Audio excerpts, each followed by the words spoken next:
We have the blood of the dragon.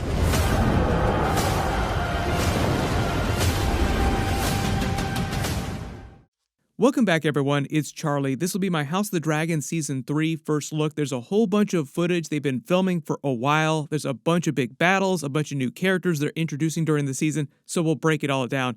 Been a little while since I've done a House of the Dragon video. Had a lot of requests just because there's so much footage that's actually made its way to the internet. Also, really good opportunity to pull out some of my Game of Thrones swords. Been a while since I've actually had some of these. There's a lot to unpack here, and in related news, because Knight of the Seven Kingdoms, the other Game of Thrones prequel series with Dunk and Egg based on the tales of Dunk and Egg, George R.R. Martin revealed that he's going to be at the New York Comic-Con panel with HBO for Knight of the Seven Kingdoms. There's a pretty good chance they're going to release the official first trailer for that. We also might get a teaser, like an official teaser, for House of the Dragon Season 3. There are a couple big House of the Dragon Season 3 scenes, a couple big battles, and a couple smaller character scenes and character turns, so we'll just go through these one at a time. Some of them we have more information about, some of them are a little more cryptic.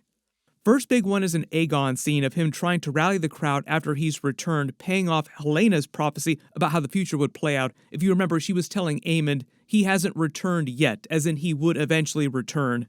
At the very end of Season 2, you saw him, with Larys Strong, escaping King's Landing, sneaking out so that they wouldn't be captured by Rhaenyra and Daemon, who were about to sack King's Landing. There are a couple of Darkland banners here that make it seem like it happens at Rook's Rest, so maybe they'll also finally address what happened to Sunfire. The whole reason why there were so many theories about Sunfire is that in the book, Sunfire survives the Battle of Rook's Rest during the events of Season 2, but on the show, Kristen Cole's line, "The dragon was long in the dying," made it sound like they were going to just say that Sunfire died at the battle, so we will see. Behold me now! I am Aegon Targaryen, second of his name. I am Viserys' true heir, sixth king of the Andals and the Rhaenyra, and the first man.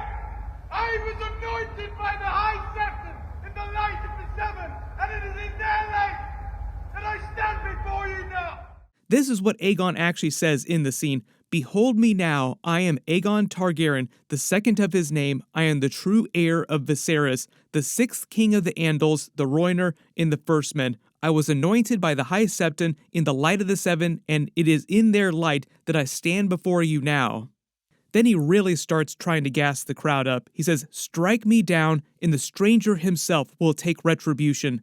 The warrior's sword will be judgment upon you. Yes, you may well draw back, for now you see me as I truly am, dreadful in vengeance, righteous and glory." Fronts Rhaenyra again after he's returned. So if you really want to find out what happens in House of the Dragon Season 4, just re-watch the original Game of Thrones series, and Joffrey will tell you everything you need to know. Then probably one of the other biggest brand new characters that they're introducing based on this footage is Black Alys, Alysanne Blackwood, who's an Arya type of character, like very good fighter who's part of the Blackwoods.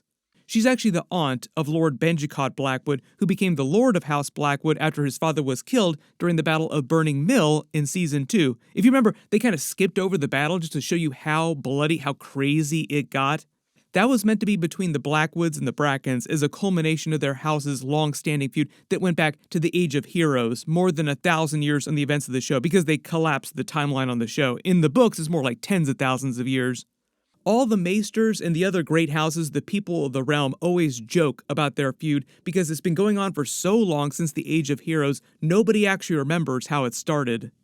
Alysanne Blackwood is a trained fighter. She's really good on horseback. She's an amazing shot with a bow and arrow, and it was said that she used a Weirwood arrow to kill Amos Bracken in single combat during the Battle of Burning Mill because he was the person who killed Samwell Blackwood, the former head of their household, to get revenge for his death. So the whole idea is that she's a very Arya type of character, very stabby, and ultimately she does wind up getting married to Cregan Stark. Winter is coming. That doesn't happen till after the end of the Dance of the Dragon, so I'm not expecting them to actually do that on the show. Like, long after the war is done, they eventually get married.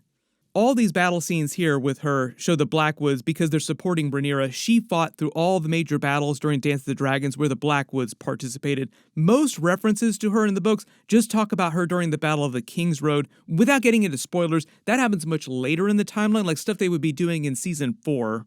So it is possible that we're just getting way more of Alys Blackwood, and they're introducing her character in earlier battles so she can be a bigger character with bigger payoffs in Season 4. Then a lot of you who've been upset that we haven't gotten more Dreamfire scenes in present day with the adult version of Helaena the first couple seasons, supposedly we're actually going to be getting a big Helaena Dreamfire scene during season 3. Rhaenyra is also supposed to be there, so I'm assuming that it happens somewhere towards the middle of the season, like after the first couple of episodes, after the sack of King's Landing, because Rhaenyra has to be there, so it means she's controlling King's Landing when this happens. They kind of alluded to the fact that Rhaenyra has a big soft spot for Helaena, so they actually have a pretty good relationship. So part of the idea that when Rhaenyra is ruling over the Red Keep and King's Landing, some of the Greens don't mind it so much. For the most part, I think they're just hyping up the idea that there's going to be way more scenes between her and Alysanne at the Red Keep, because Alysanne will still be at the Red Keep while she's there. Technically her prisoner, but I don't think that Rhaenyra really sees it that way.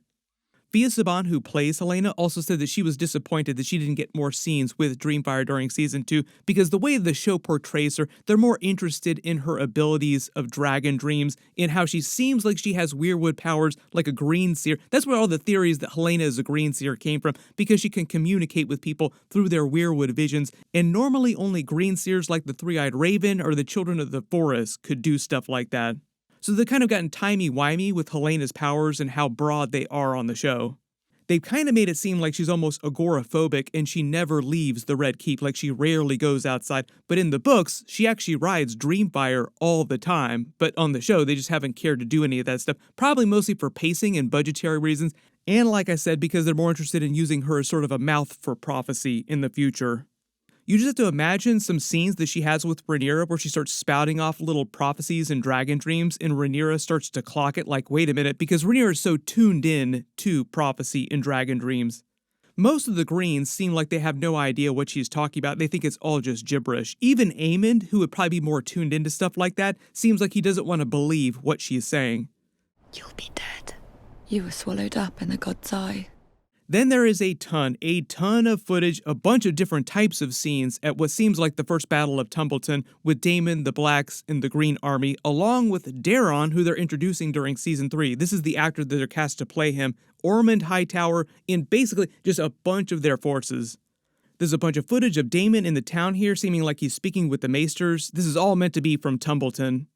This is meant to be Sir Roderick Dustin, Roddy the Ruin, like I said, getting his Winter Wolves, the Stark army all fired up before the actual battle itself. Completely different scene. There's a ton of scenes of the Tullys here. This is Oscar Tully at the battle, because a bunch of different forces all arrive at Tumbleton at the same time. So it turns into a much bigger battle, and they're probably going to be using this as the final big battle of season 3, like episode 7. In episode 8 will be like the aftermath of the battle, the way that they've done in previous seasons of Game of Thrones and House of the Dragon. There's a whole bunch of scenes of Daemon meeting with Daeron on horseback, then him meeting with Ormund Hightower. He'll be leading the Greens' army at Tumbleton. Then there's a big speech of Daemon rallying all the troops. In the books, the way the speech goes, knights, savages, and assassins, live or die today. You will be remembered in stories as those who began the end of the Hightower. Show no mercy. Give them torment. I don't want the best of you. I want the worst. Kill them all. Sounds like a very Daemon type of speech. Today is a good day to die. The whole reason why the first Battle of Tumbleton was such a big deal is that it was part of an assault from the Greens that Daemon and the Blacks were defending against. So this is later in the season after Rhaenyra has controlled King's Landing for a while. Ormund Hightower and the Greens have the ultimate goal of reaching King's Landing so they can try to retake it from Rhaenyra, but in order to get there, they have to go through Tumbleton. Daemon and the Blacks try to defend the town, so that's what all the battle scenes are for. So the Greens roll up with their army trying to get through, and as they're showing up, Roderick Dustin and Cregan Stark's Winter Wolves, who support Rhaenyra, show up fresh from their victory recently at the Butcher's Ball, and more of her supporters from the Blackwater Rush, along with the Tullys, the Rivermen it looks like, all show up, so it becomes a much bigger battle with between 6,000 and 12,000 men supposed to have been participating in the battle itself. The other really big reason why the first Battle of Tumbleton is such a big deal in the books is because of what happens with the dragon seeds. Can't talk too much about that without getting into spoilers, but the whole idea is that the dragon seeds have been around for a little while, they've trained, and they've already been in a couple of engagements, and there are a bunch of Game of Thrones style character turns, like big WTF moments that happen with the dragon seeds in that particular battle. They all wind up informing what happens during the events of Season 4. Sense of humor do you all good. Most of the people associated with the show have done a pretty good job of outlining how they're going to break down Season 3 and Season 4 between all the big events and the big battles in the book, so I go into those in some of my other House of the Dragon videos that I did a little while ago. So it sounds like Episode 7 is going to go real hard this season, and then Episode 8 will just deal with the aftermath of that, pushing into it like a teaser for Season 4, and Season 4 is meant to be the final season. There's a bunch going on here. They're going to be filming for a while longer, so if we do get more footage from the season, more teasers, of course I will do videos, and like I said, at that New York Comic-Con Night of the Seven Kingdoms panel, we'll probably get an official trailer for that, maybe an official teaser for House of the Dragon Season 3, but I'm mostly just expecting Night of the Seven Kingdoms stuff. I just did a much bigger trailer video for the footage for that they've already released. Click here for that, and click here for all my other House of the Dragon Season 3 videos. Thank you so much for watching, and I'll see you guys in the next one.